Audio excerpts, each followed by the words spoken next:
함께 성경 말씀을 암송하고 묵상하는 시간입니다. 오늘은 11월의 마지막 주일인 11월 24일입니다. 주위에 계신 형제 자매님들과 아주 반갑게 인사 나누시기 바랍니다.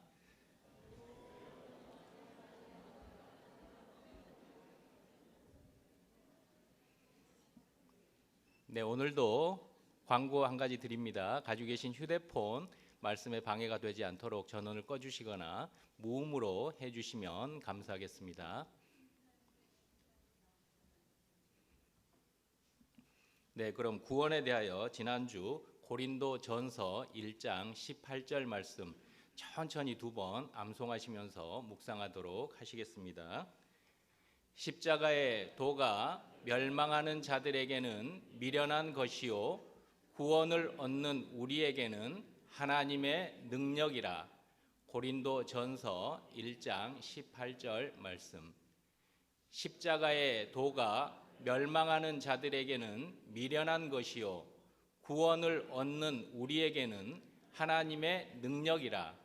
고린도 전서 1장 18절 말씀. 이번 주도 구원에 대하여 히브리서 2장 3절로 4절 말씀 천천히 두 번 암송하시면서 묵상하도록 하시겠습니다.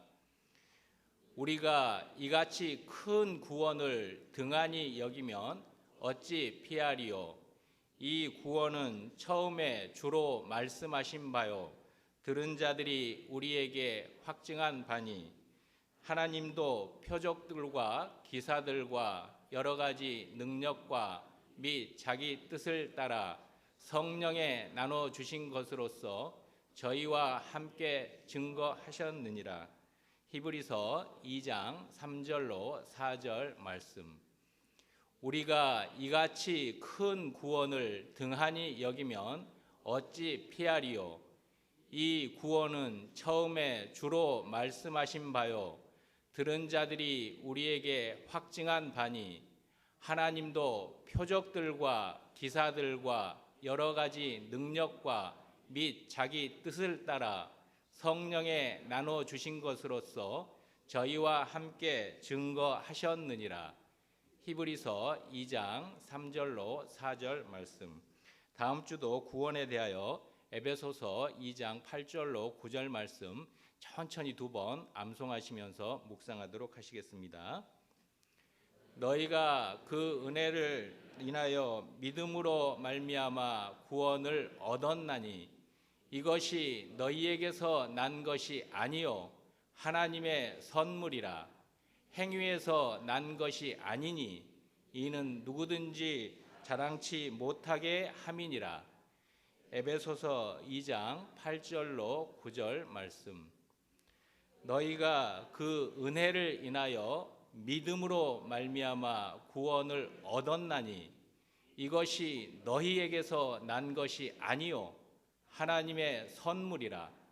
행위에서 난 것이 아니니 이는 누구든지 자랑치 못하게 함이니라. 에베소서 2장 8절로 9절 말씀. 찬양대 찬송 후에 광주 서북교회 배택우 목사님께서 말씀을 전해 주시겠습니다.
안녕하십니까? 반갑습니다. 소개해 주신 것처럼 저는 94년 11월에 구원받은 광주 서북교회에서 교제하고 있는 배태구 형제라고 합니다. 이렇게 청주교회 모든 성도님들을 주 안에서 반갑게 이렇게 인사드릴 수 있게 돼서 너무나 영광이고 또 기쁨인 것 같습니다. 찬양대 찬송이 참 좋습니다. 그죠? 최근에 찬양의 밤을 했다고 들은 것 같은데 준비할 때는 굉장히 힘드셨겠지만은 듣는 저희로서는 참 좋고 은혜가 되는 것 같습니다. 먼저 좀 양해의 말씀을 드리고 싶은 게 있는데, 제가 원래 보기에도 건강해 보이죠? 근데 허리가 좀 안 좋습니다. 그래서 어제 이제 청주교회 성도들을 만나는 설렘에 좀 뒤척였나 이렇게 허리가 조금 안 좋은데요. 제가 원래 90도로 인사를 잘하는데 허리가 안 좋아서 그렇게 못하는 점 양해 부탁드리고, 혹시 제가 손을 이렇게 뒷짐지고 있는 모습을 혹시 보더라도 좀 오해하지 마시고 기도해 주시면 감사하겠습니다. 그러면 하나님께 기도드리고 말씀 나누겠습니다. 사랑의 하나님, 참으로 감사드립니다. 죽으면 영원히 지옥에 갈 수밖에 없었던 저희들을 불쌍히 여겨주시고 사랑해 주셔서 저희들의 모든 죄를 예수님께 담당시켜 주시고, 예수님께서 십자가에 못 박혀 피 흘려 죽어주심으로 우리에게 영원한 속죄를 은혜로 주신 것 진정으로 감사드립니다.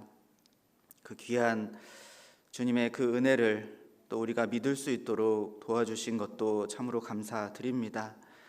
주님께 받은 은혜와 사랑을 이제 아직 모르는 자들에게 또 힘있게 전할 수 있도록 하나님 도와주시옵소서.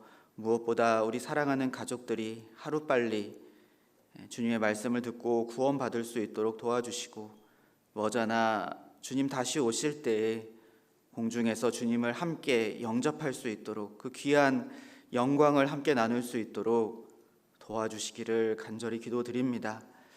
주께서 도와주심을 믿고 우리 청주교회 모든 식구가 한마음 한뜻이 되어 기도하며 전도할 수 있도록 모든 것 도와주시고 함께하여 주시옵소서. 오늘 또 이렇게 귀한 하루를 저에게 허락해 주시고 함께 말씀을 배울 수 있도록 인도해 주신 것 감사합니다. 함께 나누는 모든 시간이 하나님께 영광이 되고 우리 각자에게 은혜 될 수 있도록 주님 도와주시옵소서.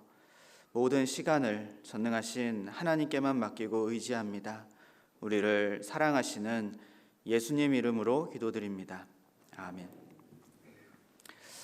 말씀 찾겠습니다. 베드로전서 4장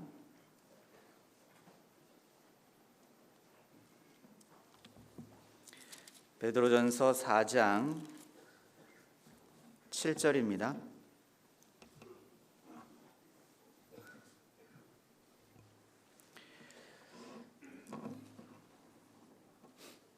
베드로전서 4장 7절.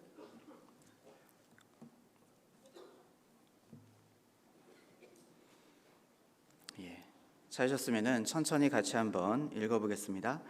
만물의 마지막이 가까웠으니 그러므로 너희는 정신을 차리고 근신하여 기도하라.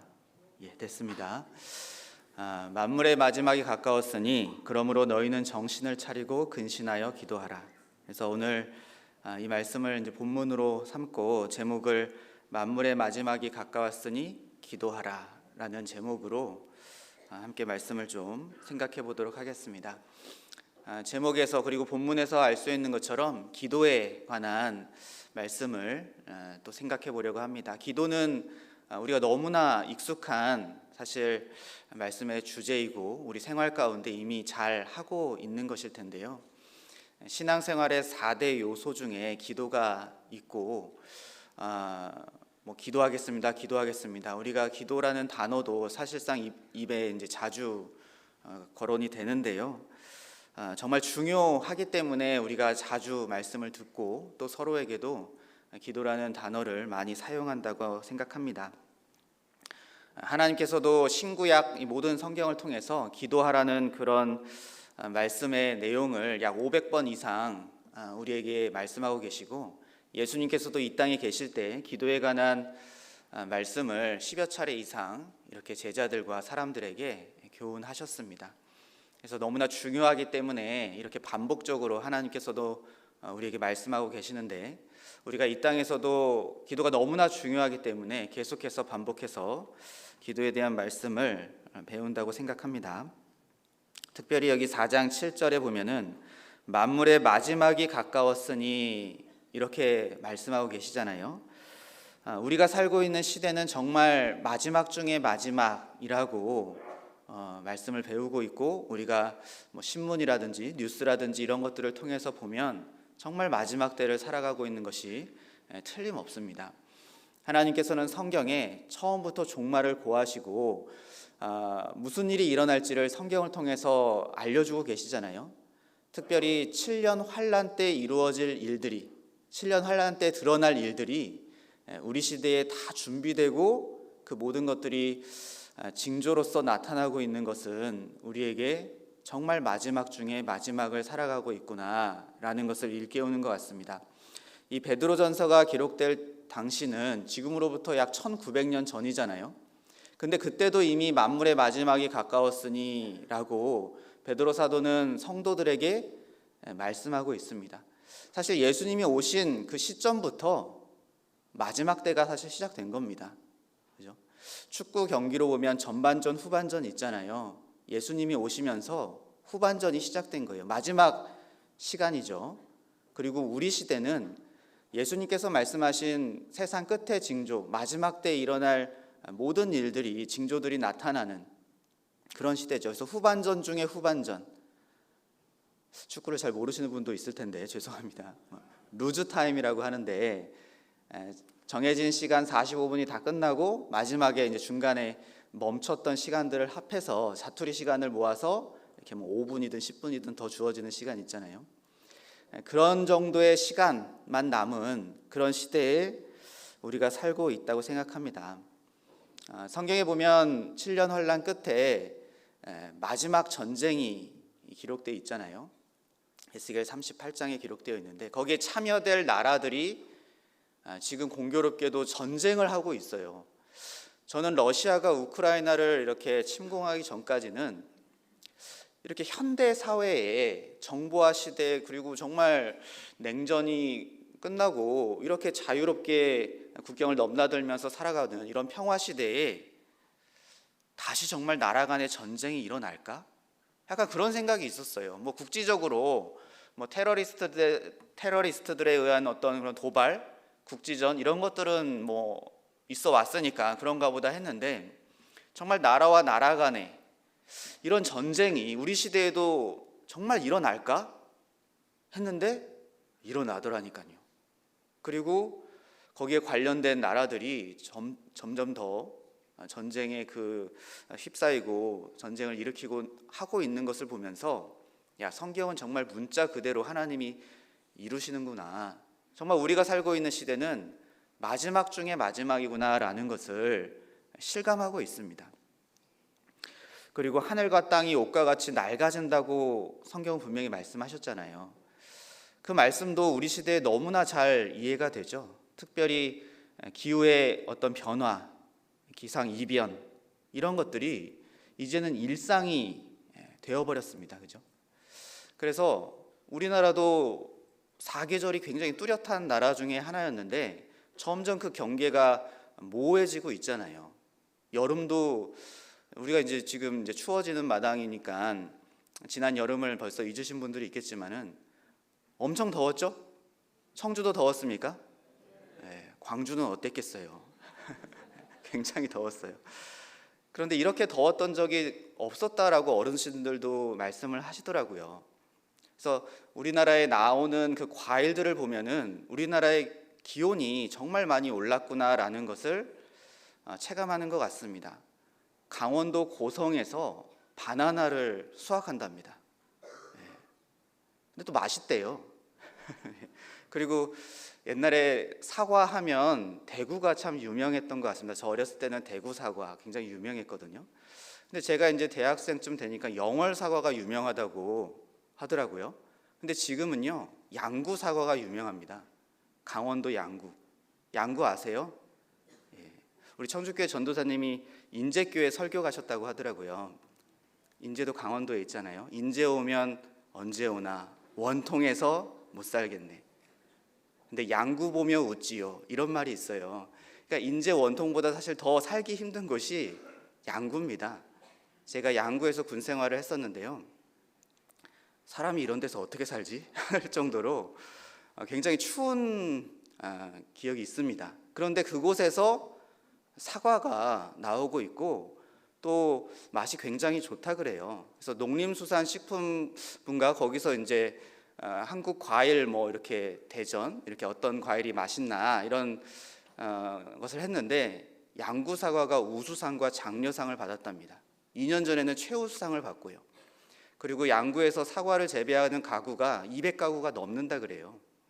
그러니까 이제 정말 사과의 재배지가 강원도까지 올라간 겁니다. 기상이변 때문에 그렇죠. 이게 좋은 일일까요? 반드시 문제가 있는 겁니다. 그죠?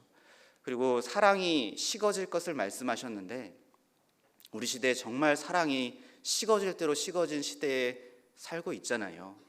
옛날에 가정, 집 하면 그래도 위로받고 밖에서 힘들고 어려웠지만은 집에 돌아오면 사랑을 느낄 수 있는 가족들의 위로와 보호를 받을 수 있는 그런 것으로 여겨졌는데 요즘 뉴스를 보면 가족 간의 강력범죄 사건들이 너무나 많이 일어나고 있습니다. 아이들과 함께 뉴스를 볼 수 없는, 도저히 볼 수 없는 그런 시대에 우리가 살고 있어요.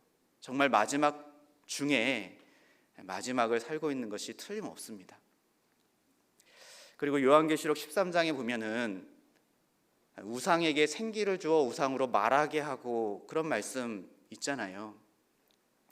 우상이 말을 한다. 생기를 주어 말을 하게 한다. 이게 정말 이해가 되지 않았지만은 우리 시대에는 그 말씀이 어떤 모양으로 이루어질지 이해가 되는 시대잖아요. 그죠?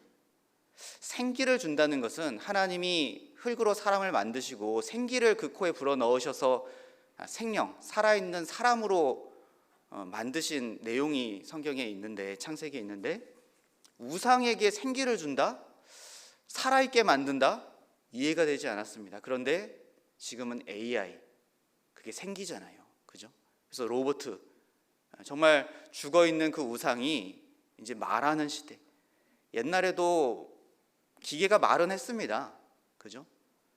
밥통, 밥이 다 됐다고 말하잖아요. 그죠? 보온으로 넘어간다고 말해주잖아요. 근데 지금은 그런 수준이 아니죠. 사람을 가르치고 서로 토론하고 의견을 나누는 그런 시대에 우리가 살고 있습니다. 제 조카가 숙제를 하는데 AI를 이용해서 숙제를 한다고 누나가 저한테 얘기해 주더라고요. 독후감 숙제를 해야 되는데 책을 읽기 귀찮으니까 AI한테 물어보는 거예요. 내가 이 책을 읽고 느끼는 감정이 무엇일까? 라고 AI한테 물어본답니다. 자기가 느껴야 될 감정을 컴퓨터한테 물어보고 있는 거예요. 그럼 또 컴퓨터는 대답을 해줘요. 그러니까 그런 모든 것들이 정말 마지막 때로 향하는 그 모습들을 우리가 볼 수 있습니다. 그죠? 만물의 마지막이 가까웠으니 우리는 어떻게 해야 되냐? 정신을 차리라 말씀하시는 거예요. 이런 징조들만 일어나는 것뿐만 아니라 사회가 정말 혼란스럽고 어지러운 시대가 되어가고 있잖아요. 무엇이 진리고 정의인지 구분하기 어려운 시대. 계속해서 세상은 빠르게 변화해서 우리의 혼을 쏙 빼놓는 그런 시대에 우리가 살고 있습니다. 학생들은 뭐 대입에 대한 그런 정책들이 수시로 바뀌니까요. 정신을 못 차려요. 어떻게 대학을 가는지 저는 이제 모르겠습니다. 그죠? 그리고 뭐 취업도 너무나 어려운 시대에 살고 있잖아요. 취업 대란이라고 하죠. 또 우리나라 같은 경우는 지금 의료 대란, 그죠? 부동산 어떤 그런 문제들, 경제적인 어려움들, 금리에 대한 어려움들, 또 뭐 노후 보장이 불확실한 그런 시대. 그러니까 우리가 정신 차릴 수 없을 정도로 사회는 점점점 혼돈의 시대, 마지막 그 혼란의 시기로 치닫고 있는 것이 사실입니다. 그런데 그리스도인들은 거기서 정신을 차려야 된다는 거예요.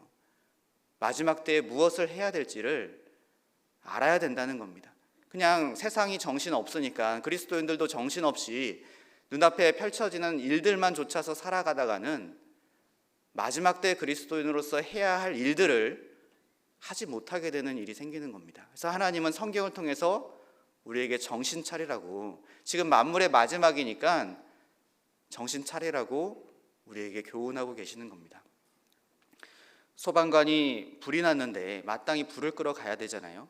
그런데 앉아서 유튜브만 보고 있다. 그러면 우리가 뭐라고 하겠습니까? 그 옆에 있다면 정신 차리라고 하지 않겠습니까? 또 옛날에 노아에게 하나님께서 이 세상이 홍수로 심판하겠다 말씀하셨잖아요. 그래서 방주를 이렇게 만들어라, 동물들이 이렇게 탈 것이다 얘기하셨잖아요. 그런데 만약에 노아가 하나님이 말씀하셨음에도 불구하고 방주를 안 만들고, 그죠? 그냥 어떻게 먹고 살지만 생각하고 그렇게 살아가고만 있다면 하나님께서 노아에게 뭐라고 하시겠습니까? 또 방주 만들어야지 지금 뭐하냐, 정신 차려라, 그렇게 하지 않겠습니까? 동물들이 노아 앞에 쭉 모여와가지고 방주 완성되기를 기다리고 있다면 뭐라고 해야겠습니까? 정신 차리라고 해야지 않겠습니까? 그죠? 옛날에 이스라엘 백성들이 가나안 정복 전쟁을 할 때 여리고성에 사는 기생 라합이 있었잖아요. 약속을 했습니다. 집 안으로 네가 원하는 사람들을 데리고 들어오면은 우리가 그 집은 멸하지 않겠다. 그 집 안에 있는 사람들의 생명은 우리가 지켜주겠다. 그래서 기생 라합은 그렇게 했겠잖아요. 그런데 이제 정말 이스라엘 백성들이 여리고성을 한 바퀴씩, 하루에 한 바퀴씩 돕니다. 마지막 날에 7바퀴씩 돌잖아요. 근데 그 도는 모습을 보고 가만히 멍하면서 창밖을 바라보고 있다면, 그죠? 도는 모습을 보고 아유 저기 발 안 맞네, 오하열이 안 맞네, 그러고만 있다면, 그죠? 자기 사랑하는 가족들을 한 사람이라도 더 가족을 집으로 데리고 와야 되는데 그러지 않고 사업 걱정, 다른 걱정만 창밖을 바라보고 하고 있다면 그 정신 차려야 될 일 아니겠습니까? 지금 정말 이제 이스라엘 백성들이 다 돌면은 여리고성이 무너지고 그 집 밖에 있는 모든 사람들은 다 심판을 받고 죽게 되는데 그것에 관심 갖지 않고 사람을 자기 집으로 강권해서 세우고 있지 않다면은 정신 차려야 될 겁니다. 우리가 마지막 때를 살아가는 그리스도인이 틀림없잖아요. 하나님께서는 우리에게 원하는 것이 분명히 있을 겁니다. 그죠? 그것을 우리가 해야 된다는 거예요. 만물의 마지막이 가까웠으니 정신 차리고 근신하라. 근신하라는 것은 깊이 생각하고 주의 깊게 생각하고 행동하라는 겁니다. 우리 시대는 생각이 없는 시대라고 하잖아요. 절제하지 못하고 즉흥적으로 그렇게 모든 것을 결정하고 판단하고 행동하는 그런 시대에 살고 있습니다. 그런데 성경은 계속해서 우리에게 깊이 생각해라, 생각 좀 해라, 그렇게 하나님께서는 교훈하고 계십니다. 여기서 근신하라는 것도 생각을 하라는 거예요. 깊이 생각해 보라는 겁니다. 그럼 마지막 때의 징조들을 보면서 무엇을 해야 될지를 깊이 생각하고 행동하라는 겁니다. 그러면서 기도하라고 말씀하시는 거예요. 마지막 때 그리스도인이 가장 힘써야 될 것 중에 하나가 기도인 겁니다. 그래서 기도를 우리 청주교회 식구들은 아마 잘 하실 거예요. 잘 하시겠지만은 다시 한번 어떻게 내가 기도하는 것이 하나님 앞에 올바른 모습일까 생각해 보면 좋겠습니다. 특별히 예수님께서 이 땅에 계실 때에 제자들에게 마지막 때 우리가 어떤 모습으로 기도하면 좋을지 알려주셨습니다. 여기는 좀 표시를 하시고요. 누가복음 18장을 찾아보겠습니다.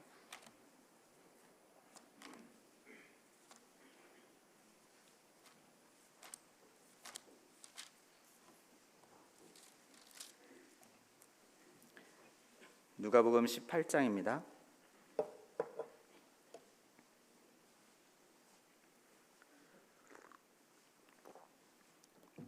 누가복음 18장 1절.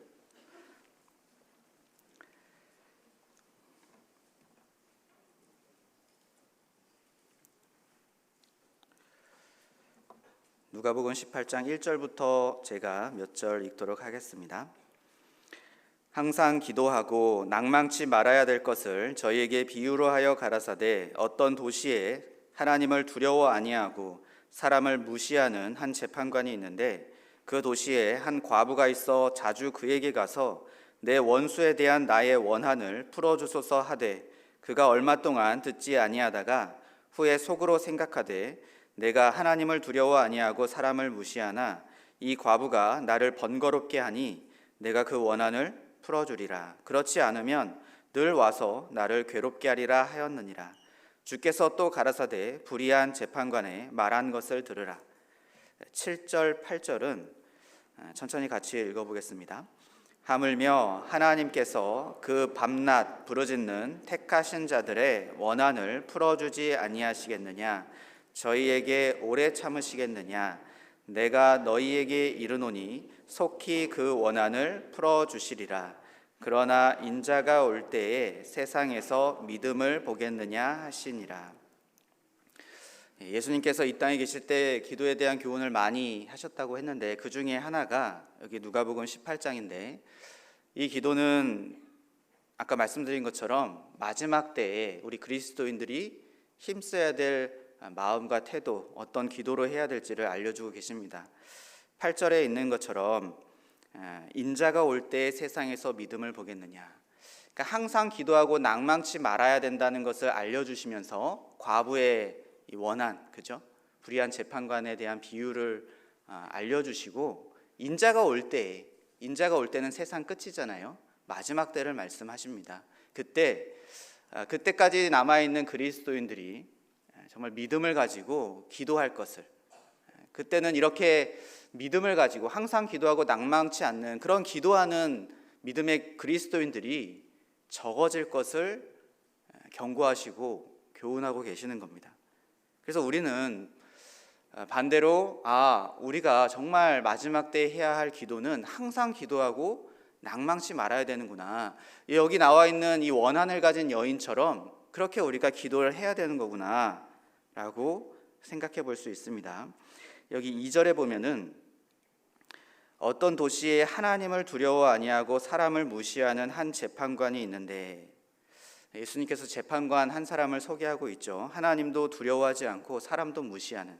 그래서 예수님은 이 사람을 불의한 재판관이라고 말씀하고 있습니다. 재판관이 나오고 밑에 3절에 그 도시에 한 과부가 있어 자주 그에게 가서 내 원수에 대한 나의 원한을 풀어주소서 하되, 또 한 과부가 나오는데 과부는 당시만 해도 굉장히 어렵고 연약한, 사회적으로 보호를 받아야 되는 그런 계층을 말하잖아요. 근데 이 여인이 원수에 대한 원한을 가지고 있다고 하고 있습니다. 그리고 이 원한을 풀기 위해서 자주 그 재판관을 찾아갔다라고 말씀하고 있어요.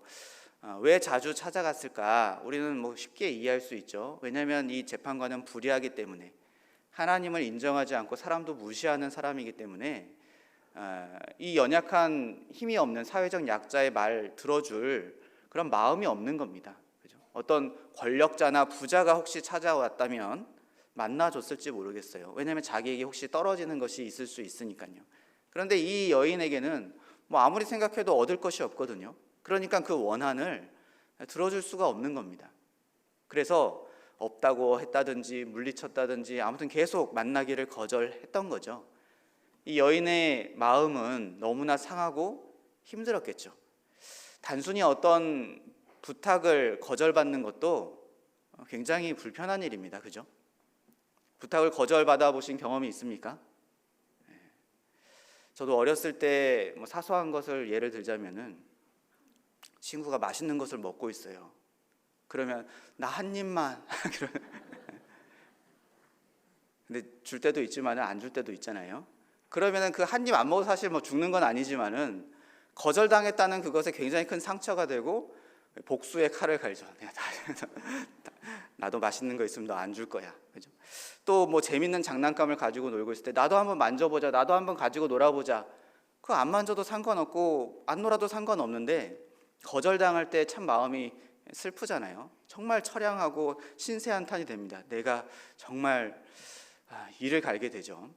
그런데 이 여인은 그런 정도의 부탁이 아닌 거예요. 원수에 대한 원한이라고 성경은 기록하고 있습니다. 아무나 원수라고 하지 않거든요. 그죠? 그런데 그것을 풀어야 되는데 계속 거절당하는 겁니다. 만나주지 않는 거예요. 포기할까 생각했을 수도 있을 겁니다. 시사해서 안 만난다. 원한 내가 안 푼다. 그런 생각이 들었을 수도 있겠죠.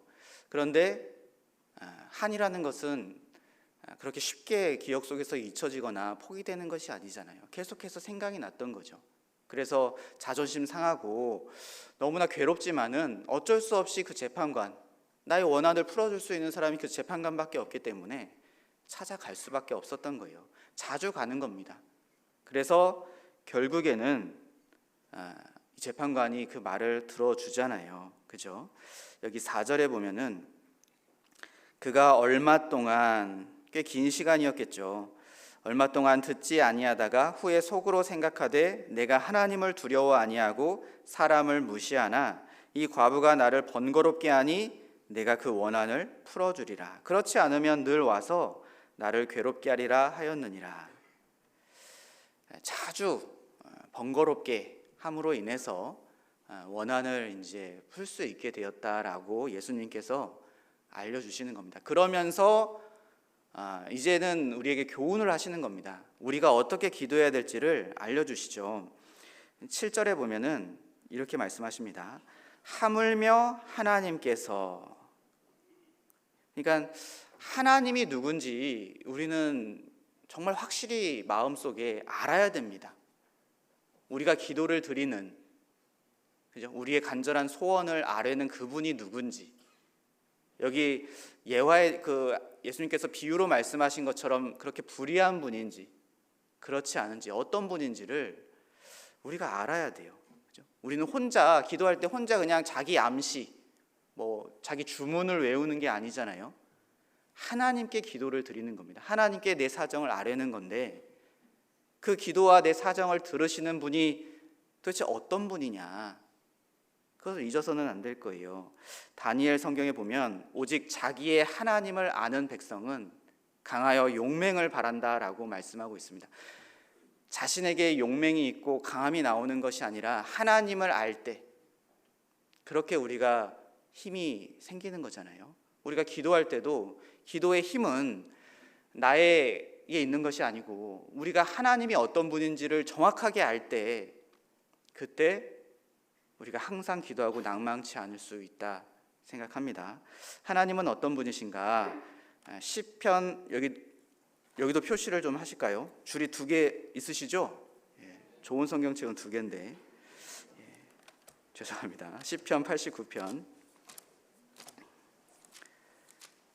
잘 아시는 말씀이지만 찾아보겠습니다. 시편 89편 14절.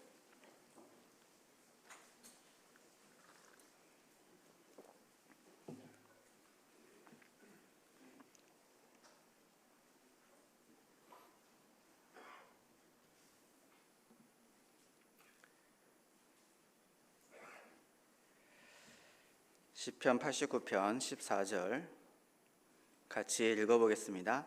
의와 공의가 주의 보좌의 기초라. 인자함과 진실함이 주를 앞서 행하나이다.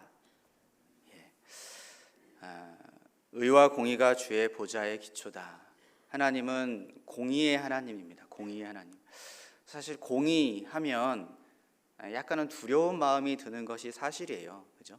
그런데 하나님의 공의는 우리가 그냥 이유 없이 두려워할 필요는 없다고 생각합니다. 왜냐하면 하나님의 공의는 행한 대로 갚아주는 거기 때문에 그렇습니다. 그죠? 잘했으면 하나님께서는 복을 주시고 상을 주시는 분이고 잘못했으면 벌을 주시고 심판하시는 분이다라는 말씀이에요. 이 세상에서는 공의가 없죠. 그죠? 정의가 없습니다. 무엇이 진리고 거짓인지 참 분별하기 어려운 시대에 우리가 살고 있어요. 사람들은 서로를 믿지 못하고, 그죠? 어떤 공권력, 어떤 나라의 일들도 이제 불신의 눈으로 바라보잖아요. 재판관이라고 옛날에는 다 그래도 존경하고 믿었는데 재판관도 다 신뢰하기 어려운 시대, 그죠? 법조인이라고 다 신뢰하기 어려운 시대, 정치인이라고 다 신뢰하기 어려운 시대, 그런 시대에 우리가 살고 있습니다. 그죠? 돈과 힘이 있으면 뭐든지 다 되는 세상, 그런 것처럼 우리가 생각되는 시대에 살고 있잖아요. 저 사람 돈이 있어서 저렇게 잘못을 했음에도 불구하고 벌을 조금 받는구나. 저 사람 뒤에 어떤 배경이 있길래 저렇게 큰 잘못을 했는데도 이렇게 쉬쉬 그냥 넘어가는 거지. 그런 소식들을 들을 때마다 마음이 참 상하죠. 그죠? 그래서 공의를 진정으로 원하는 사람들이 있다면 이 세상의 사회적 약자일 겁니다. 그죠? 좀 정의로운 세상, 깨끗한 세상, 정직한 세상, 공의로운 세상에 살고 싶다. 근데 이 세상에서는 그런 세상을 찾아보기 힘들 겁니다. 하나님이 통치하는 시대, 그 시대가 되면은 공의가 드러나겠죠. 그런데 공의의 하나님만 계신 게 아니고 여기 보면 인자함과 진실함이 주를 앞서 행하나이다, 그렇게 말씀하고 있잖아요. 사랑의 하나님이 먼저라는 겁니다. 앞서 행하는 거예요. 그러니까 사실 하나님 앞에는 우리가 다 약자죠. 그죠? 하나님 앞에 강자가 어디 있습니까? 하나님 앞에 권세자가 어디 있어요? 하나님 보실 때는 다 죄인이고 지금 당장 죽으면 영원히 지옥에 떨어질 불쌍한 자들이잖아요. 하나님은 그래서 우리를 돕기를 원하시는 거예요. 사랑이 앞서 행하기 때문에 우리가 죄인이라 할지라도 그 사랑으로 우리를 긍휼히 여겨주시고 돕기를 원하시는 겁니다.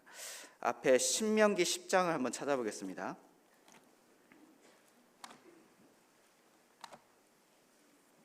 신명기 10장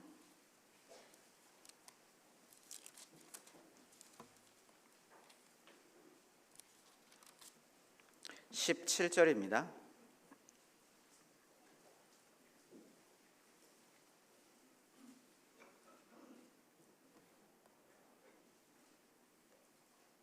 신명기 10장 17절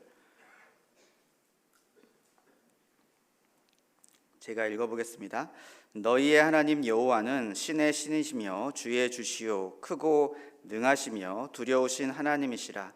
사람을 외모로 보지 아니하시며 뇌물을 받지 아니하시고 고아와 과부를 위하여 신원하시며 나그네를 사랑하사 그에게 식물과 의복을 주시나니. 하나님은 공의의 하나님이다 말씀하시면서 또 약한 자들, 고아와 과부의 신원, 그죠? 원한을 들어주시고 풀어주신다는 거예요. 그리고 식물과 의복을 주신다. 그래서 우리같이 불쌍한 사람들을 하나님께서는 외면하지 않으시고 우리를 구원하시기를 원하셨던 거잖아요. 그래서 예수 그리스도를 우리를 위해서 보내주시고 우리의 죄를 다 담당하시고 그 죄를 대신 갚아주시는 그 사랑을 보여주신 겁니다. 성경은 자기 아들을 아끼지 아니하시고 우리 모두를 위해서 내어주신 이가 어찌 그 아들과 함께 모든 것을 우리에게 은사로 주지 아니하시겠느냐, 그렇게 말씀하고 있잖아요. 아들을 나를 위해서 대신 죽게 했습니다. 그게 보통 사랑이 아니잖아요. 그런 사랑이 이 세상에 있습니까? 없습니다. 그죠? 그렇게 자기의 모든 것, 자기 아들까지도 죄인들을 위해서 주기 원하셨던, 그리고 주셨던 그 하나님이 다른 모든 것은 정말 귀한 것들 또 주시지 않겠느냐, 주신다 그 말씀이잖아요. 그러니까 사랑의 하나님이다라는 것을 우리가 알아야 됩니다. 그렇죠? 정의로울 뿐만 아니라 사랑이신 거예요. 사랑이 많다라는 표현도 부족합니다. 그죠? 사랑 그 자체시잖아요. 하나님은 너무나 크시잖아요. 광대하시잖아요. 끝이 없으시잖아요. 그런데 그 모든 끝이 없는 분이 사랑이래요. 그러니까 하나님의 사랑은 도대체 얼마나 큰 겁니까? 우리의 생각을 뛰어넘을 수밖에 없다고 생각합니다. 그 사랑, 그 하나님을 우리가 알아야 된다는 거예요. 공의롭고 사랑의 하나님. 그럴 때 우리가 항상 기도하고 낭망치 않을 수 있다는 겁니다. 또 우리가 하나님에 대해서 한 가지 알아야 될 것이 있다면은, 하나님은 전능하시다는 거예요. 그렇죠? 하나님은 해결 못하실 일이 전혀 없다는 겁니다. 그것을 우리가 또 기억해야 될 거예요. 이 세상에서는 각자 전문 분야가 있죠. 그죠? 그래서 그 전문가를 찾아가면 도움을 받을 때가 참 많잖아요. 저도 지금 허리가 아까 안 좋다고 말씀을 드렸는데 전문가를 좀 찾아가야겠죠. 근데 전문가를 찾아갈 때 이게 정형외과로 가야 되나? 신경외과로 가야 되나? 좀 헷갈려요. 그죠? 그리고 뭐 어디 정형외과로 가기로 했다. 어떤 뭐 한의원으로 가기로 했다. 그러면 또 누구를 또 어떤 병원을 찾아가야 진짜 전문가고 내가 이것을 좀 빠르게 금방 좀 나을 수 있을까? 또 그런 고민이 되잖아요. 맞죠? 예. 저만 고민하는 거 아니죠? 예. 그러니까 전문가가 있지만 누가 진짜 전문가인지도 잘 모르는. 옛날에 제가 회사 다닐 때 어떤 문제가 있어서 그 문제를 해결하고자 전화를 돌립니다. 이런 문제가 있습니다. 좀 해결 좀 해주세요. 그럼 이 문제는 품질관리팀으로 전화해 보시라고. 품질관리팀 전화합니다. 그러면 또 사정을 듣더니 이 문제는 관리팀이랑 통화해 보시라고. 관리팀 또 전화합니다. 이 문제는 생산팀이랑 통화해 보시라고. 생산팀 또 전화합니다. 이 문제는 다시 품질관리팀으로 통화해 보시라고. 도대체 누가 전문가인지 모르겠어요. 그죠? 이 문제를 어떻게 해결해야 될지 모를 때가 참 많잖아요. 그런데 그리스도인은 하나님께 찾아가면 되는 겁니다. 모든 문제, 어떤 어려움도 하나님께 가면 다 해결받을 수 있는 거예요. 예수님께서도 이 땅에 계실 때 진료 과목을 따로 두시지 않았습니다. 허리 환자들만 와라, 감기 환자들만 와라, 중풍병자들만 와라, 그렇게 진료 과목을 내걸지 않으셨습니다. 성경에 보면 모든 병든 자, 모든 앓는 자, 각생병자, 고통받는 자 다 예수님께로 와가지고요, 다 고침을 받았어요. 수고하고 무거운 짐진 자들아 다 내게로 오라. 짐에 제한을 두지 않았습니다. 우리가 가끔 비행기를 혹시 탈 일이 있을 때 비행기 탈 때 짐의 어떤 그런 크기나 무게를 신경 쓰잖아요. 그죠? 이게 몇 킬로 넘으면 안 된다던데 무게도 달아보고, 크기가 뭐 얼마 이상 되면 안 된다던데 크기도 한번 재보고. 짐 실는 것도 쉽지 않아요. 그죠? 또 여기 안에 뭐가 들어가야 될 것이 있고 들어가면 안 될 것이 있고 그런 것들이 막 복잡하게 있잖아요. 그래서 따져보고 계산해보고 확인해보고 짐을 실어야 됩니다. 그런데 하나님께, 예수님께는 그런 짐의 크기나 무게 제한되는 것이 없어요. 수고하고 모든 짐진 자들은 다 예수님께로 나아오라고 예수님은 초대하고 계시고, 왜 초대하겠습니까? 다 해결해 주실 수 있기 때문에. 맡기라는 거잖아요. 그죠? 하나님은 전지전능하시다라는 것을 기억해야 됩니다. 앞에 창세기 17장을 한번 찾아보겠습니다.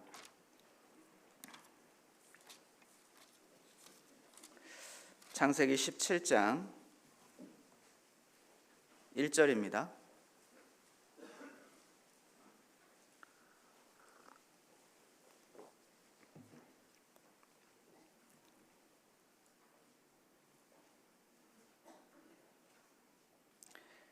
창세기 17장 1절 같이 한번 읽어보겠습니다. 아브라함의 99세 때에 여호와께서 아브라함에게 나타나서 그에게 이르시되 나는 전능한 하나님이라 너는 내 앞에서 행하여 완전하라. 아브라함 앞에 하나님께서 나타나셔가지고 나는 전능한 하나님이다 라고 말씀하시고, 이제 사라를 통해서 아들을 줄 것을 이어서 말씀하시잖아요. 지금 아브라함의 나이가 99세입니다. 그래서 하나님께서는 지금 이 말씀을 하시는 거예요. 나는 전능한 하나님이다. 나는 못하는 것이 없다. 사라는 89세입니다. 이미 경수가 끊어져서 출산할 수 있는 그런 몸이 되지 않아요. 불가능한 겁니다. 그런데 전능한 하나님이기 때문에 내가 하는 말을 믿어라 하고 알려주시는 거예요. 그런데 아브라함은 믿지 못했죠. 사라도 믿지 못했습니다. 지금 내 몸을 보십시오. 이게 가능한 일입니까? 내가 지금 90년 가까이 살면서 경수가 끊어졌는데 아이를 출산하는 일 본 적도 없고 들어본 적도 없습니다. 이런 일은 있을 수 없습니다 하고 사라 자신도 스스로 그 말을 들었을 때 웃었잖아요. 그죠? 그런데 이 아브라함과 사라는 자신에게 약속하는 그분이 누군지를 잠깐 잊었던 거예요. 전능한 하나님이라는 걸 잊었던 겁니다. 여기 뒤에 18장 14절을 보겠습니다. 창세기 18장 14절. 말씀도 같이 한번 읽어보겠습니다. 여호와께 능치 못한 일이 있겠느냐? 기한이 이를 때에 내가 내게로 돌아오리니 사라에게 아들이 있으리라. 여호와께 능치 못할 일이 있겠느냐? 이 말씀을 하나님이 하실 때 이 아브라함과 사라는 딱 그게 믿어졌을 거예요. 그래서 믿음으로 아이를 출산할 수 있게 된 겁니다. 여호와께 능치 못할 일이 있겠느냐? 우리가 기도를 드리는 하나님은 우리를 정말 아끼고 사랑하는 정말 사랑의 하나님이십니다. 그리고 그 하나님은 능치 못하심이 없는 거예요. 모든 것을 다 하실 수 있는 겁니다. 그렇기 때문에 우리가 이 마지막 때에 하나님 앞에 항상 기도하고 낭망치 않을 수 있는 거예요. 하나님이 불의해서 나에게 관심이 없어서 또는 능력이 없어서 나의 기도를 들어주지 않는구나. 그게 아닌 겁니다. 하나님은 아들을 주실 만큼 모든 것을 주시는 그런 사랑의 하나님이고 정말 모든 것을 하실 수 있는 분이라는 것을 우리가 기억하고 잊지 말아야 되는 거예요. 그것에 의지해서 우리가 기도할 수 있는 힘을 얻는 겁니다. 다시 누가복음 18장을 한번 찾아보겠습니다. 누가복음 18장 7절입니다.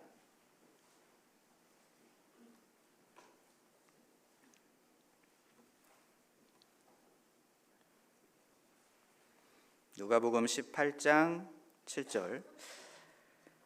하물며 하나님께서 그 밤낮 부르짖는 택하신 자들의 원한을 풀어주지 아니하시겠느냐. 그 사랑의 하나님, 그 능력의 하나님께서 원한을 풀어주신다라고 말씀하셨습니다. 그런데 그리스도인들에게 원한이 있어야 되는 거예요. 그래서 이 원한이라는 게 없으면 하나님께서 풀어주고 싶어도 그것을 해결해 주고 싶어도 뭐 해결하거나 풀어줄 것이 없는데요. 그죠? 우리 원수에 대한 원한, 그 비유의 여인이 원수에 대한 원한을 풀어주소서 하잖아요. 우리의 원수는 누굴까요? 원수. 여러 가지 생각들이 이제 떠오를 수 있는데 성경에서 답을 찾아야겠죠. 먼저 원수는 세상입니다. 그죠? 뒤에 야고보서 4장 4절을 보겠습니다. 야고보서 4장 4절을 찾아보겠습니다.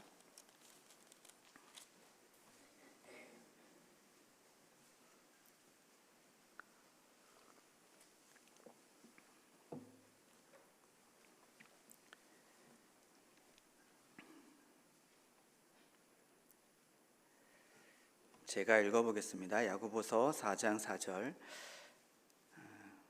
가늠하는 여자들이여 세상과 벗된 것이 하나님의 원수임을 알지 못하느뇨. 그런즉 누구든지 세상과 벗이 되고자 하는 자는 스스로 하나님과 원수되게 하는 것이니라. 그래서 세상을 우리는 사랑하고 동경하고 열방처럼 되기를 원하는 것이 아니라 세상을 싸워서 이기는 그런 마음을 가져야 된다는 겁니다. 왜냐하면 세상을 벗으로 삼고 가까이 하게 되면은 결국에는 하나님을 멀리하게 되고 하나님을 떠나게 되는 일이 있기 때문에 그렇잖아요. 데마는 세상을 사랑해서 결국에는 바울을 버리고 데살로니가로 갔다라고 성경은 기록하고 있습니다. 바울과 함께했던 동역했던 데마가 왜 하나님을 떠나게 됐느냐? 다른 이유가 있었던 게 아니고요. 바울이 미운 말을 했거나 아니면 다른 성도들에게 상처를 받았거나 성경은 그렇게 말씀하고 있지 않습니다. 세상을 사랑해서 그렇게 했다라고 말씀하고 있는 거예요. 그러니까 세상에 속해 있는 것들은요, 우리가 정말 주의를 하고 경계하고 그것을 이용할 필요가 있는 겁니다. 그렇죠? 특별히 지금 스마트폰이라는 것이 우리에게 주어져서 때로는 너무나 유익하지만 때로는 우리에게 너무나 시험거리가 되는 것이 틀림없습니다. 세상의 정치, 경제, 사회, 문화, 오락 뭐 여러 가지 것들을 우리 이제 눈앞에, 코앞에까지 전달하는 그런 이제 세상의 창이 됐잖아요. 그래서 그런 것들에 이제 계속해서 우리 마음 가운데 불화살을 날리는 거예요. 이것에 맞을까 저것에 맞을까 여러 가지 것들을 동시다발적으로 이것에 관심 없어? 그럼 이건 어때? 이것에 관심 없어? 이건 어때? 계속해서 여러 가지 것들을 불화살을 던지는 겁니다. 그죠? 알고리즘이라고 들어보셨죠? 내가 관심 있는 것들이 뉴스로 뜨고, 내가 관심 있는 것들이 광고로 뜨고, 내가 관심 있는 것들이 유튜브 영상으로 내 스마트폰에 맞춤형, 그죠? 맞춤형 세상의 것들이 찾아옵니다. 그러니까 내 핸드폰에 보여지는 것들이 다른 사람의 핸드폰에는 다른 것들이 보여지잖아요. 그 개인의 맞춤입니다. 그죠? 마귀도 이제는 아무렇게나 우리를 유혹하거나 시험하는 게 아니에요. 맞춤 화살을 준비했습니다. 그죠? 그래서 세상의 것들을 계속해서 우리에게 불화살을 날리면서 염려하게 만들고 쾌락하게 즐기게 만들고 그러면서 하나님과는 멀어지게 만드는 일들을 하고 있는 겁니다. 세상과 벗이 되고자 하면 안 되는 거잖아요. 근데 벗이라는 건 뭡니까? 항상 함께하는 거잖아요. 그러니까 이 스마트폰을 항상 함께하는 것도 문제가 될 수 있습니다. 하나님의 말씀을 함께하고 형제 자매님들과 함께하려고 노력해야 되는데 그런 것들은 멀리하고 스마트폰을 계속해서 가까이 한다. 이게 나의 벗이다. 그렇다면은 문제가 생긴다는 겁니다. 세상의 것들은 우리의 마음만 뺏을 뿐만 아니라 결국에는 우리가 해야 할 것들을 하지 못하게 만드는 우리의 시간도 빼앗는 일들을 하잖아요. 누가 우리의 돈을 뺏어갔다. 참 원통하고 슬픈 일이죠. 내 돈 100만 원을 누가 뺏어갔다. 잠을 자겠습니까? 못 잘 거예요. 내 100만 원 그거면 제가 여러 가지 것들을 할 수 있는데 그거 어떻게 찾지? 밤잠을 못 이룰 겁니다. 그런데 우리가 그 잃어버린 100만 원은요 다른 데서 좀 아끼고 또 열심히 일하면은 그 잃어버린 100만 원 다시 찾을 수 있어요. 그런데 잃어버린 시간은요, 세상 걱정, 세상 즐거움에 잃어버린 시간은요 다시 찾을 수가 없는 겁니다. 한번 잃어버린 시간은 다시 되찾을 방법이 없는 거예요. 그러니까 마귀는 그걸 노리는 겁니다. 세상의 것들을 통해서 마땅히 그리스도인들이 해야 할 일들을 하지 못하게 그 시간을 낭비하게 만들고 허비하게 만드는 일을 하는 거예요. 그래서 우리 세상에 대해서 사랑하고 정말 벗으로 삼는 일을 하는 것이 아니라 이거 원수구나 그렇게 생각하고 기도하고 싸워서 이겨야 된다는 것을 우리가 생각해 볼 수 있습니다. 또 두 번째 원수는 우리 육신의 생각입니다. 로마서 8장을 찾아보겠습니다.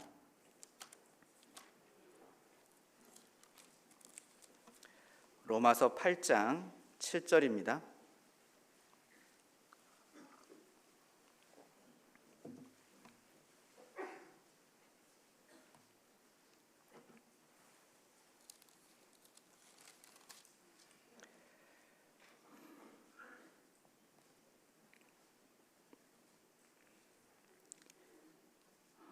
로마서 8장 7절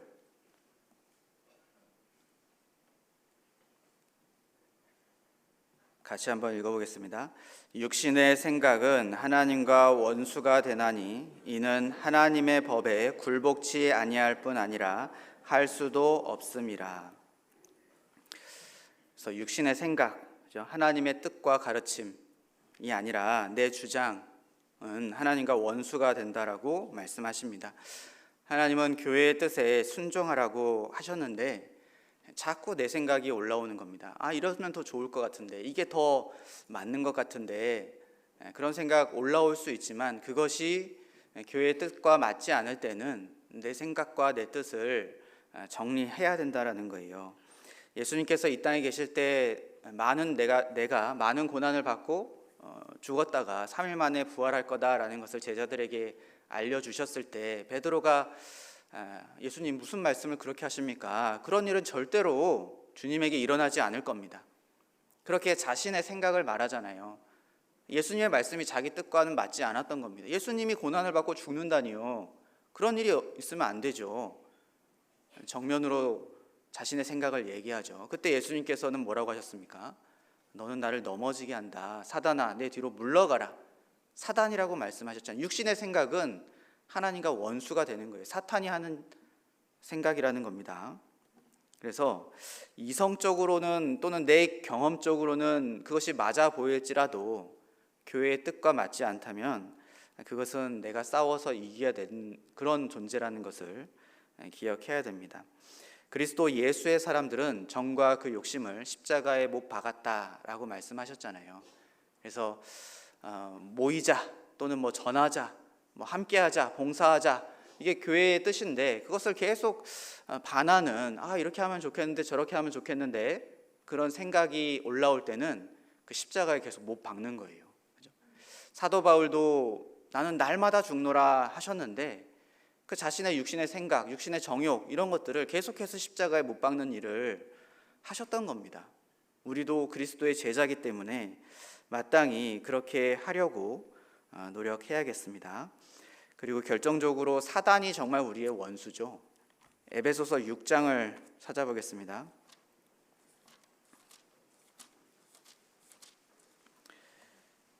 에베소서 6장 12절.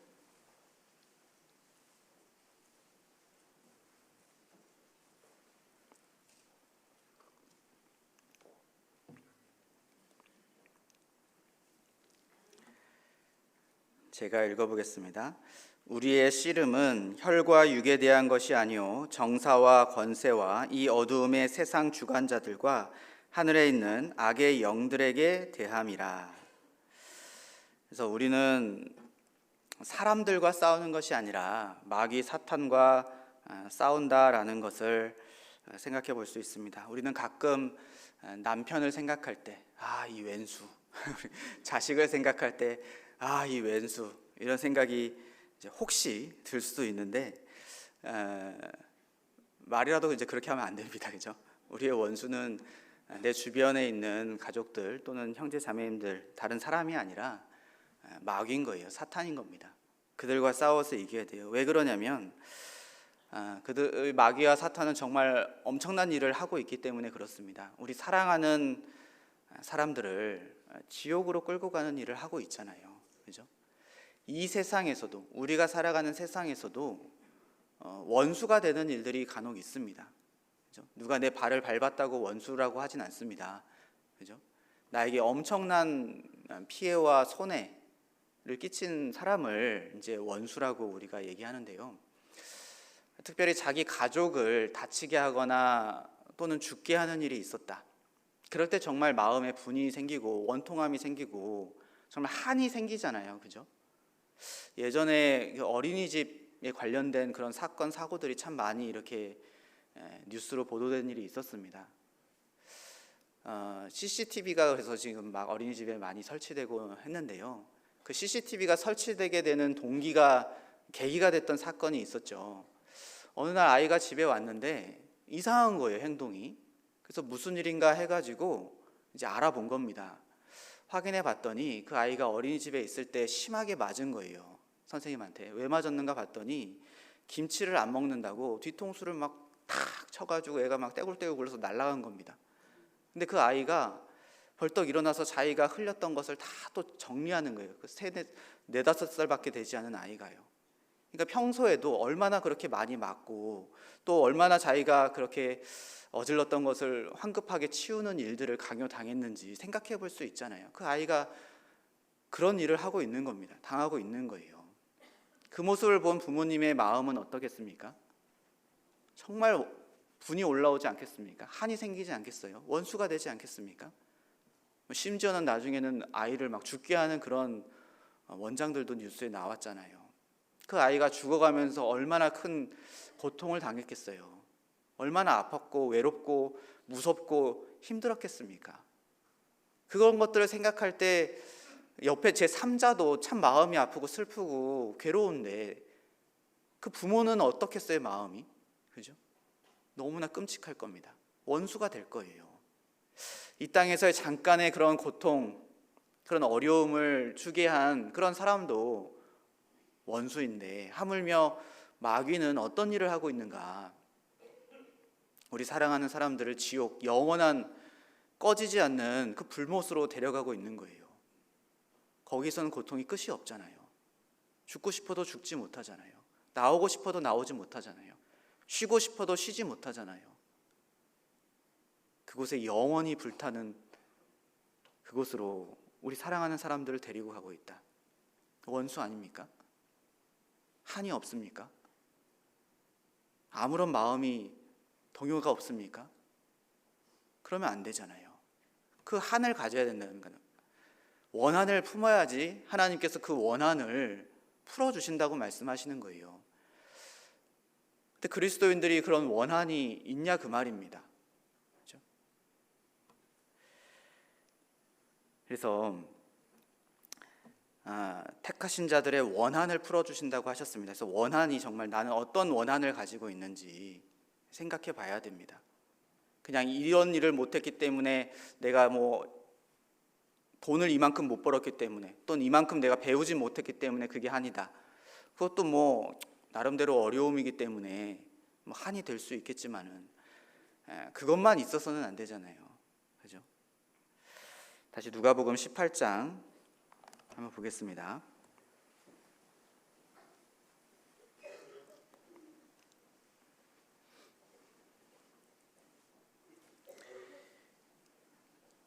누가복음 18장 7절, 하물며 하나님께서 그 밤낮 부르짖는 택하신 자들의 원한을 풀어주지 아니하시겠느냐. 여기 또 보면 그 밤낮 부르짖는 택하신 자들이라고 했잖아요. 그러니까 원한이 있기 때문에 밤낮 부르짖을 수밖에 없는데, 그런데 이게 한 사람이 아니라 택하신 자들, 교회를 말하잖아요. 연합된 공동체, 그들의 함께 부르짖는 그 부르짖음, 그것을 하나님께서 들으신다라고 말씀하시는 겁니다. 물론 나의 기도도 하나님은 귀 기울여 들으시지만, 우리가 연합해서 마음을 같이 해서 함께 부르짖을 때, 함께 기도할 때 하나님께서는 더 들으시는 것이 틀림없잖아요. 그렇죠? 의인의 간구는 역사하는 힘이 많으니라, 그렇게 말씀하고 있습니다. 근데 그 앞에 서로 기도하라고 돼 있거든요. 서로 기도하라. 그러니까 한 사람이 아닌 거예요. 함께 기도하라는 겁니다. 그때 의인의 간구는 역사하는 힘이 많다라고 말씀하신 거예요. 그래서 우리가 서로 기도 부탁을 나누는 겁니다. 그게 그냥 우리가 만들어낸 게 아니고요. 하나님께서 그렇게 알려주시고 지금까지 교회들이 그렇게 함께 해온 것을 우리도 지금 하고 있는 겁니다. 기도 부탁. 그런데 이 기도 부탁을 듣고 같은 마음으로 함께 밤낮 부르짖으면 좋겠는데 그렇게 하지 않는다는 거예요. 택하신 자들의 원한이라 그랬는데 원한이 함께 공유되지 않는 겁니다.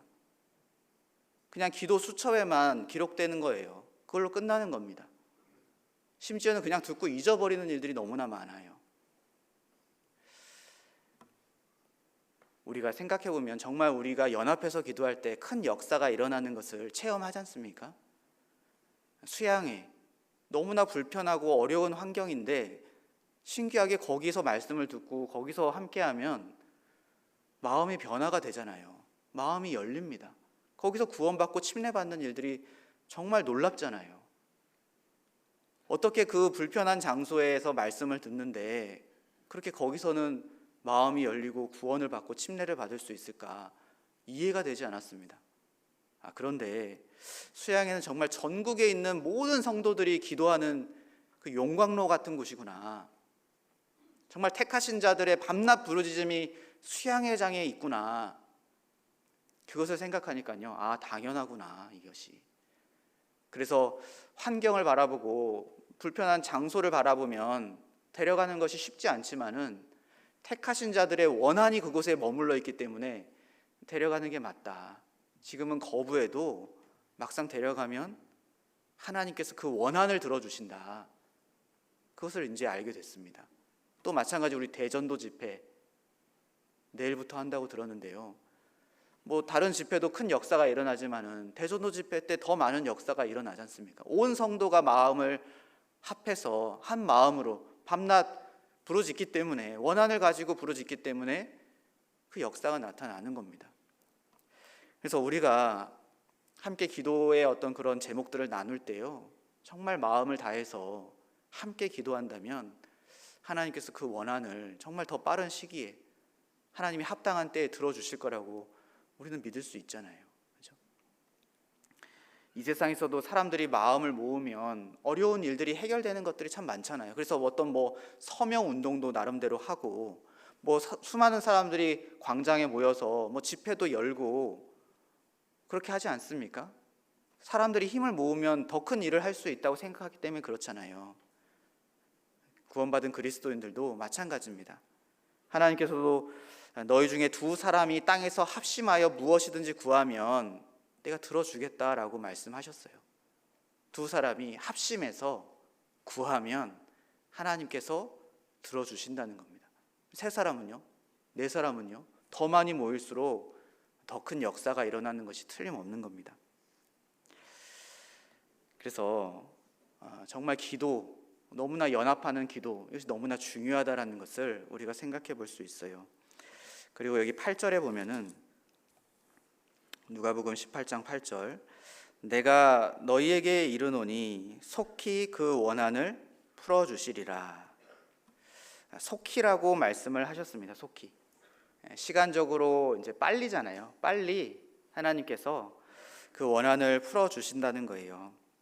근데 이제 이 속히의 기준은 내가 아니라 하나님께 있다는 것을 우리가 기억해야 될 겁니다. 제자들이 예수님께 우리가 이스라엘의 회복이 지금입니까? 이렇게 물어봤잖아요. 그때 예수님께서 때와 기한은 아버지께서 자기의 권한에 두셨다라고 알려주셨습니다. 때와 기한은 하나님께 있는 거예요. 하나님께서 가장 좋은 때, 가장 합당한 때에 속히 들어주신다라고 말씀하셨습니다. 그래서 우리는 그것을 믿고 인내로서 낭망하지 말고 기도해야 된다라는 거예요. 요셉도 형들에게 이제 팔려가고, 그죠? 종으로 팔려가고, 그리고 또 감옥에 갇히고 그런 시간들을 보낼 때 얼마나 힘들었겠습니까? 하나님께서 자기에게 꿈을 보여주시고 뭔가 비전을 심어주셨는데 오히려 자신의 상황은 점점점 어려워지고 악해지는 모습을 직접 겪은 거잖아요. 그럼에도 불구하고 요셉은 끝까지 참았죠. 인내했습니다. 하나님께 매달렸잖아요. 그러니까 결국에는 하나님께서 요셉을 애굽의 총리로 세워주시고 그 꿨던 꿈을 실제 그의 삶 가운데 나타내 주시는 그런 영광을 누릴 수 있도록 해주셨습니다.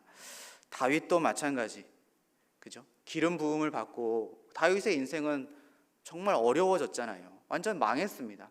한 나라의 왕이 자신을 죽이려고 이렇게 쫓아다닌다는 것은 굉장히 큰 어려움일 거예요. 마음이 너무나 괴로웠을 겁니다. 그런데 그때도 끝까지 참고 인내하면서 하나님께 매달렸지 않습니까?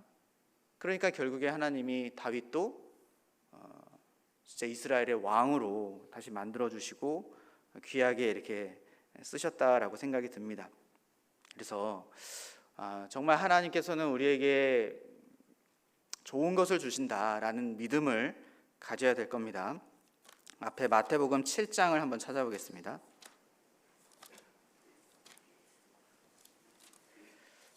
마태복음 7장 11절입니다.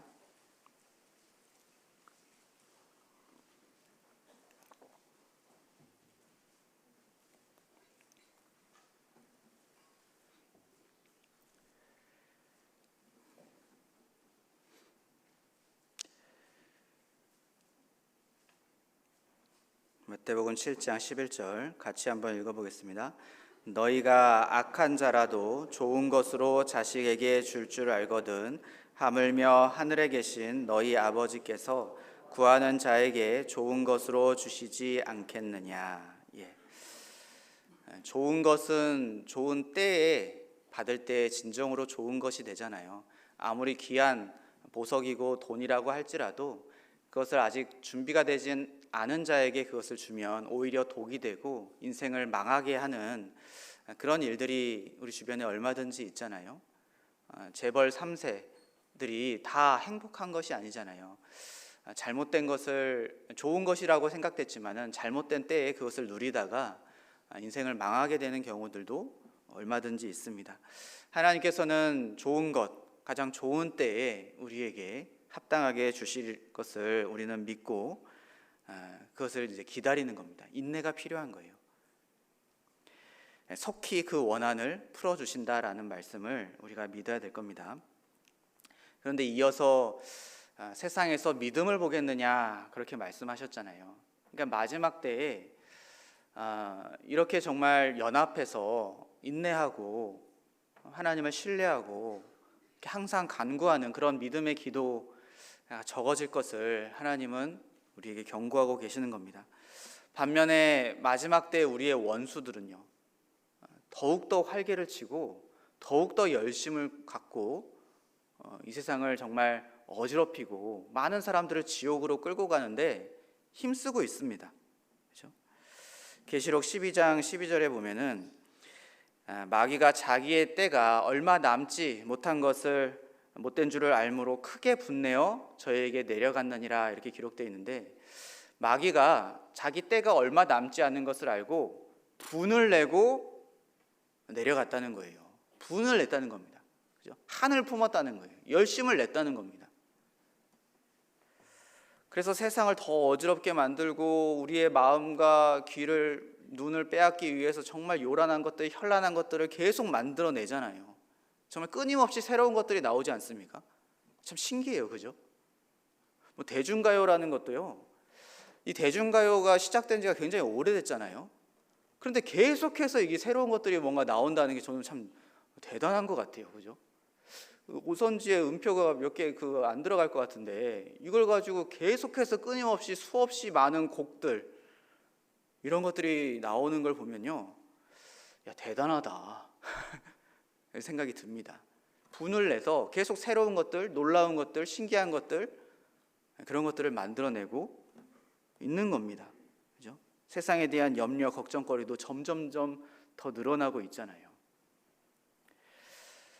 그런데 마지막 때의 그리스도인은 분을 내야 되는데, 우리도 막 원한을 가지고 더 한 사람을 건지고 교회를 세우고 주님의 일을 하기 위해서 힘써야 되는데, 그리스도인들은 그런 원한을 찾아보기 힘든 시대가 점점 되어가고 있다는 것이 문제라는 거죠. 계시록 3장에 보면은 라오디게아 교회를 잘 아실 겁니다. 그죠? 7교회 중에 마지막 교회로 등장하는 라오디게아 교회는 마지막 시대의 교회를 또 대표하는 모습이기도 하잖아요. 근데 라오디게아 교회는 예수님의 책망을 듣죠. 미지근하다고, 차지도 않고 덥지도 않다라고 책망을 받습니다. 그러니까 마지막 세대의 이 교회, 그리스도인들의 모습이 분을 내고 열심을 가져야 되는데, 그렇지 못하고 오히려 세상의 것들을 받아들여서 마음이 식어지고 미지근해지는 그런 모습을 경고하고 있는 거예요. 근데 우리는 그러면 안 되지 않습니까? 그죠? 예수님께서도 이 라오디게아 교회를 왜 성경에 말씀하고 계시겠습니까? 그렇게 될 거니까 그냥 마음 놓아라, 그런 말씀일까요? 다 식어지고 다 미지근하니까 우리도 그렇게 해도 된다, 걱정하지 말아라, 염려하지 말아라, 그런 말씀일까요? 그렇지 않을 겁니다. 회개하라고, 돌이키라고, 마음을 뜨겁게 하고 원한을 가지라고, 정신을 차리고 근신해서 정말 뜨거운 마음으로 연합해서 기도하라고, 그런 간절한 하나님의 마음 아닐까요? 하나님께서도 지금 천국에서 미지근한 마음으로 세상을 바라보고 계실까요? 마지막 때는 원래 이런 거지, 그리스도인들 뭐 미지근하게 사는 게 당연하지, 아이고 또 한 사람 지옥 갔네, 어쩔 수 없지 뭐, 그러실까요? 정말 애타는 마음으로, 누구보다 뜨거운 마음으로 이 세상을 바라보고 계시지 않겠습니까? 우리 그리스도인들을 위해서 정말 성령이 간절히 기도하고 있지 않을까요? 사사시대의 기드온을 아실 겁니다. 기드온과 300용사. 처음에 하나님이 천사를 통해서 기드온을 부르실 때 기드온이 뭐 하고 있었냐면, 당시에 이제 미디안 군대의 지배를 받고 있었잖아요. 미디안의 지배를. 그러니까 그 미디안 사람들이 자기가 이제 밀을 수확했는데 밀을 뺏어갈까봐 포도주 틀 이렇게 웅덩이 같은 곳인데 거기에 숨어가지고 밀을 타작하고 있었던 거예요. 그러니까 굉장히 이제 좀 우스꽝스러운 모습이죠. 그죠? 정상적인 그런 타작이 아니니까. 그러니까 뭔가를 뺏길까봐, 다른 사람에게 뺏길까봐 두려워서 숨어서 밀을 타작하고 있는데 천사가 와가지고 큰 용사여 이렇게 이제 좀 뭔가 안 맞잖아요. 근데 하나님은 왜 그런 모습의 기드온을 큰 용사로 부르셨을까? 근데 뒤에 보니까 그 이유를 알겠더라고요. 이 기드온에게는요 원한이 있었던 거예요. 어떤 원한이냐? 미디안 군대 그 왕에게 자기 형제들이 죽임을 당했던 겁니다. 세바와 살문나에게 자기 형제들이 죽임을 당했던 거예요. 그래서 그 마음에 한이 있었던 겁니다. 하나님은 그걸 보신 거예요, 기드온을. 그래서 너무나 연약하고 지금 비겁한 모습의 기드온이지만 그걸 보시고 큰 용사로 부르셨고 결국에는 기드온을 들어서 미디안을 물리치는 그 300용사와 함께 세바와 살문나를 결국에는 찾아서 피곤하지만 끝까지 쫓아가서 그 원수를 갚는 그 일을 하게 하신 겁니다. 그죠? 원한이 있었던 거예요. 마지막 시대에 우리 그리스도인들 뜨거운 마음, 정말 원수에 대한 원한을 가져야 됩니다. 그죠? 그 마음이 식어지잖아요. 그러면 형제 자매님들에 대해서 원한을 가져요. 우리 가족들에 대해서 원한을 갖습니다. 서로 분쟁이 생기고 다툼이 생겨요. 싸워야 될 적은 밖에 있는데 안에서 싸웁니다. 분열돼요. 나눠져요.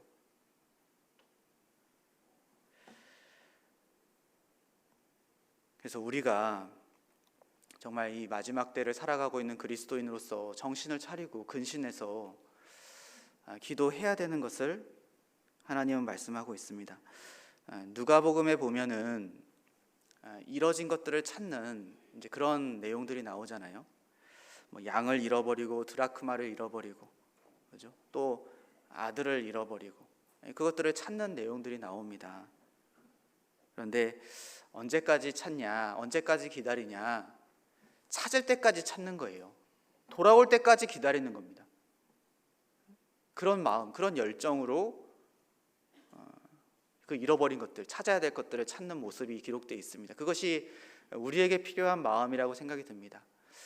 한번 내가 그 사람을 건지려고 했는데 잘 안 됐다. 포기할 수 없는 거예요. 원한이 있는 겁니다. 다시 재차 권하고 또 기도 가운데 또 권하고 또 권하고 언제까지요? 그 사람이 말씀 앞에 나올 때까지요. 언제까지요? 그 사람이 구원 받을 때까지요. 계속해서 끝까지 원한을 가지고 해야 되는 겁니다. 베드로전서 아까 표시하셨던 처음 찾았던 4장 7절 한번 다시 보겠습니다.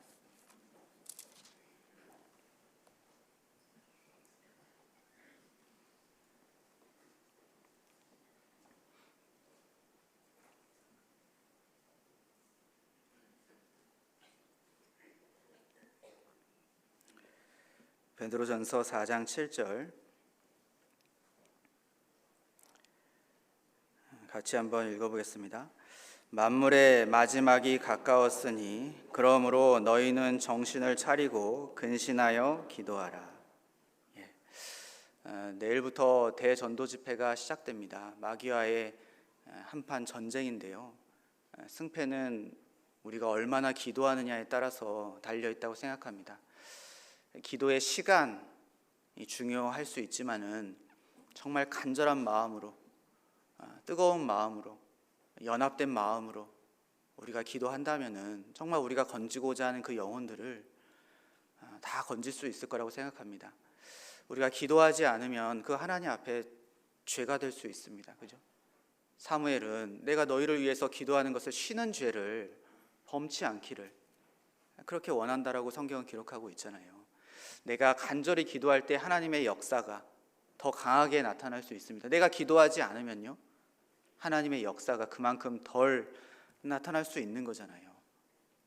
그래서 정말 우리 청주교회 모든 성도들이 한 마음 한 뜻이 돼서 간절하게 기도함으로 내일부터 시작되는 전도 집회를 잘 할 수 있으면 좋겠습니다. 제가 오늘 이제 설교를 마치고 광주로 내려가는데요. 기차 시간이 3시 반인가? 시간이 많아요. 그래서 오늘 늦게까지 하려고 했는데 허리가 아파가지고 오늘 이거는 그냥 하는 말이고요. 예. 아무튼 우리 청주교회 이렇게 만나 뵙게 돼서 반갑고 내일 대전도 집회를 위해서 함께 저도 기도하겠습니다. 기도하고 마치겠습니다. 사랑의 하나님, 참으로 감사드립니다. 마지막 때를 살아가는 우리 그리스도인으로서 어떻게 살아야 될지, 어떻게 기도해야 될지를 다시 한번 생각해 볼 수 있는 기회를 주신 것 감사합니다. 정말 하나님의 마음으로 이 세상을 바라보고 이뤄진 영혼들을 바라보고 살아갈 수 있도록 주님 도와주시옵소서. 우리는 여전히 너무나 연약하고 힘이 없습니다. 완전하신 하나님께 모든 것을 맡기고 의지하며 주님께서 공급해 주시는 힘과 능력으로 그 사랑으로 맡겨주신 이 복음 전하는 일을 잘 감당할 수 있도록 하나님 도와주시옵소서. 내일부터 시작되는 대전도 집회에 또 많은 이뤄진 영혼들을 위해서 기도하고 있습니다. 하나님, 그 모든 영혼들이 다 참석할 수 있도록 도와주시고 말씀을 잘 듣고 다 구원받을 수 있도록 하나님께 영광 돌리는 천국 잔치가 될 수 있도록 주님 도와주시옵소서. 또 그 일을 위해서 수고하는 모든 손길 위에 함께 하셔서 도와주시고 힘을 주시기를 또 기도드립니다. 말씀을 전하실 변인교 목사님께도 지혜와 능력으로 함께 해주시고 도와주시옵소서. 오늘 또 마땅히 함께 해야 하나 여러 가지 상황과 형편으로 함께 하지 못한 우리 청주교회 식구들, 하나님 각 상황과 형편을 돌아봐 주셔서 다음에는 또 다 함께 모여 말씀을 배우고 또 교제할 수 있도록 동일한 은혜를 나눌 수 있도록 주님 도와주시기를 간절히 기도드립니다. 한 해를 또 잘 마무리하고 또 시작되는 한 해를 또 힘있게 또 준비할 수 있도록 남은 2024년도 함께 해주시고 도와주시옵소서. 모든 것을 감사드리며 우리를 사랑하시는 예수님 이름으로 기도드립니다. 아멘.